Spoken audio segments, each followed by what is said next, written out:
Good morning of all students.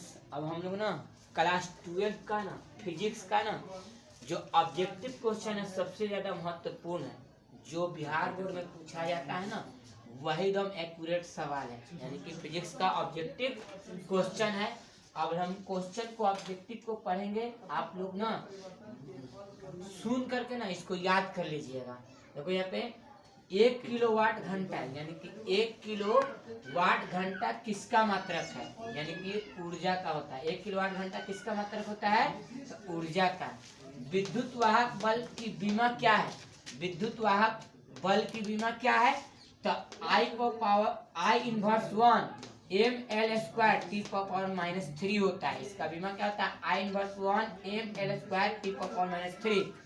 आवेशित विद्युत ऊर्जा विभवांतर के डैश होती है, आवेशित विद्युत ऊर्जा विभवांतर के डैश होती है ना, वर्ग के समानुपाती होती है, वर्ग के समानुपाती होती है ना। एक स्वस्थ मनुष्य के शरीर का प्रतिरोध कितना होता है, एक स्वस्थ मनुष्य के शरीर का प्रतिरोध कितना होता है, तब 50,000 ओम होता है। कितना होता है, 50,000 ओम होता है ना। 12 ओम प्रतिरोध का एक तार समबाहु त्रिभुज के रूप में 12 प्रतिरोध का एक तार, देखो यहाँ पे 12 प्रतिरोध का एक तार समबाहु त्रिभुज के रूप में मोड़ा गया है, तो त्रिभुज के किन्हीं दो कोनों के बीच की तुल्य प्रतिरोध कितना होता है, तो 8/3 ओम होता है। कितना होता है, 8/3 ओम।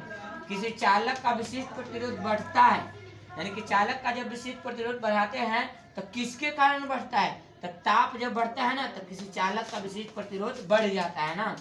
एम्पियर घंटा किसका मात्रक होता है, एम्पियर घंटा किसका मात्रक होता है, आवेश का। एम्पियर घंटा किसका मात्रक होता है, आवेश का। समझ में ना। अब देखो यहाँ पे आवेश का होता है ना, ये आवेश का स्थिर विभवांतर पर किसी विद्युत परिपथ का प्रतिरोध यानी कि प्रतिरोध आधा कर दिया जाता है तो उत्पन्न ऊष्मा होगी। कितना उत्पन्न ऊष्मा होगी, आधा करेंगे ना तो वो दुगुना हो जाता है। क्या होता है, दुगुना। 60 वाट से 40 वाट के दो बल्ब यदि श्रेणी क्रम में जोड़ा जाए तो उनकी सम्मिलित शक्ति होगी, यानी दोनों को मिला दिया है तो उसका सम्मिलित शक्ति यानी कि पावर कितना हो जाता है, तो 24 वाट हो जाता है ना, 24 वाट। 1 किलोवाट घंटा बराबर कितना जूल होता है, 1 किलोवाट घंटा बराबर कितना जूल होता है, 3.6 गुना 10⁻6 जूल होता है ना। विद्युत परिपथ की शक्ति होती है, इसका फॉर्मूला लिखना है। विद्युत शक्ति बराबर होता क्या है, तो V² V मतलब वोल्ट होता है, R मतलब रेसिस्टेंस यानी कि इसको प्रतिरोध बोलते हैं ना। 5 ओम प्रतिरोध के एक तार से जिसका विभवांतर 7 भी है, तब 20 मिनट तक धारा प्रवाहित होती है तो उत्पन्न ऊष्मा कितना होगा, यानी कि 5 ओम प्रतिरोध के एक तार से जिसका विभवांतर 7 भी है तब 20 मिनट का तक धारा प्रवाहित होती है तो उत्पन्न ऊष्मा कितना होगा, तो 2800 कैलोरी होता है। 2800 इसको Cl का मतलब कैलोरी होता है। विद्युत हीटर में किस तत्व का व्यवहार किया जाता है, यहाँ हीटर में तत्व का है ना, तो किस तत्व का व्यवहार किया जाता है, तो टंगस्टन का। टंगस्टन क्या होता है, टंगस्टन का होता है ना। विद्युत हीटर में किस तार का प्रयोग किया जाता है, यहाँ तार लिखा हुआ है, यहाँ तत्व लिखा हुआ है ना, तो तार कहेगा तो क्या लिखेंगे, नाइक्रोम का तार, और तत्व कहेगा तो टंगस्टन हो जाता है ना।